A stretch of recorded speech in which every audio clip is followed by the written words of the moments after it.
La justicia romana se basaba en un sistema en que el juez no actuaba por su cuenta, sino que debía ser activado por un acusador responsable, que era sometido a la pena de un talión cuando no lograba obtener pruebas suficientes en contra del acusado. En este sistema, el problema se trataba entre dos particulares, como un asunto civil, donde el acusador jugaba el papel de demandante y debía convencer al juez de lograr una condena para el demandado. Sin embargo, a la llegada del cristianismo y con ella la Inquisición, los papas Lucio III e Inocencio III se percataron de que la cantidad de demandas contra brujas y herejes comenzaban a acumularse. El sistema, donde debía comprobarse la culpabilidad del demandado, tomaba tiempo, y por ello decidieron cambiar el sistema de justicia. Se trataba de formas más eficientes de procesar a los criminales, y confiaron en el sistema eclesiástico para lograrlo. Por ello, la Iglesia comenzó a llevar a cabo las investigaciones y la conservación de las pruebas, además de ser juez y ejecutora de la sentencia. Por ello, la Iglesia comenzó a llevar a cabo las investigaciones y la conservación de las pruebas, además de ser juez y ejecutora de la sentencia. De esta forma, quedó establecido el sistema de justicia contra los herejes, rápido, sin discusiones y con pocas probabilidades de defenderse. Pero con este nuevo sistema de justicia se presentó un nuevo reto. Ahora debían encontrar formas rápidas de ejecutar los castigos contra los adeptos de Satán. La cárcel no era una buena opción. La construcción de cárceles suficientemente grandes para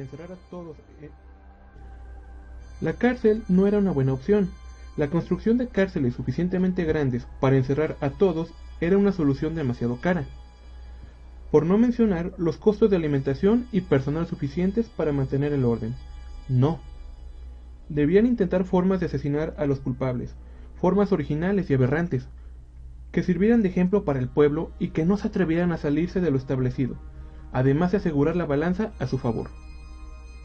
Y de esta forma, un nuevo sistema vio la luz, la Santa Inquisición, que si bien se dividía en partes, se hizo famosa por apoyar y crear sistemas de tortura y máquinas sumamente crueles, además de revivir o reinventar algunas que ya estaban desde hace siglos. Todo con la finalidad de obtener la confesión de los herejes y demostrar que los acusados eran aliados de los demonios. Surgieron multitud de aparatos, pero algunos han sido recordados con especial desprecio por la inventiva tan cruel con la que fue empleada en su fabricación. En este video te mostraremos algunos de ellos, sin orden específico. Número 1. Bastón Vil, una de las principales máquinas de ejecución que se utilizaron hasta hace relativamente poco, viéndose activas en España hasta 1978, con la creación de su constitución, donde se prohibió este método de ejecución. La última persona en ser ejecutada por este medio fue Salvador Puig, un anarquista y antifascista ejecutado por orden de Franco. El aparato en sí mismo se trata de un collar de hierro atravesado por un tornillo del mismo material, que terminaba en una esfera y que conforme giraba comenzaba a presionar el cuello, provocando que la víctima sufriera fractura de vértebras y un coma cerebral casi de inmediato. La muerte también podía llegar por estrangulamiento, lesiones de laringe y, en algunas ocasiones, una muerte sumamente lenta. La muerte rápida dependía de dos factores, de la condición física del verdugo y de la resistencia física de la víctima, ya que si el verdugo no podía generar suficiente fuerza, la víctima podía agonizar por horas. El mismo resultado se tenía si el ejecutado tenía una estructura física demasiado sólida, como fue el caso de José María Jarobo, quien tuvo que agonizar por media hora, pues su fuerte condición física y la pésima condición de su verdugo hicieron que le costara mucho trabajo llevar a cabo la ejecución. Número 2. La sierra. Se empleaba una sierra de leñador y se colgaba a la víctima con los pies hacia arriba y abiertos. Después, los verdugos pasaban a cortar a las víctimas de la zona genital y hacia abajo. Esta posición y procedimiento permitían que la oxigenación al cerebro siguiera siendo adecuada, por lo que el condenado podía seguir vivo por algún tiempo. De hecho, de acuerdo con algunos relatos, las víctimas no perdían el conocimiento hasta que la sierra llegaba al pecho u ombligo, siendo las principales víctimas los homosexuales. Número 3. Empalamiento. Se trata de una de las torturas más usadas por todas las culturas y gobiernos de la antigüedad. y consiste en atravesar el cuerpo humano con una estaca de madera para dejar al castigado agonizar hasta la muerte. El procedimiento era el siguiente. La lanza era engrasada y se enterraba en el abdomen bajo, área genital, en el caso de las mujeres, o en el ano, y comenzaba a golpearse con un martillo o mazo, obligando al objeto a atravesar el cuerpo hasta que salía por el pecho o en algunos casos por la boca. Por último, se ataban los pies a la lanza para que el cuerpo no se deslizara y se procedía a encajar la lanza al suelo para poder exhibir a la víctima por horas. En algunos casos, y si el verdugo era hábil y no tocaba los órganos vitales, la víctima podía durar días antes de morir.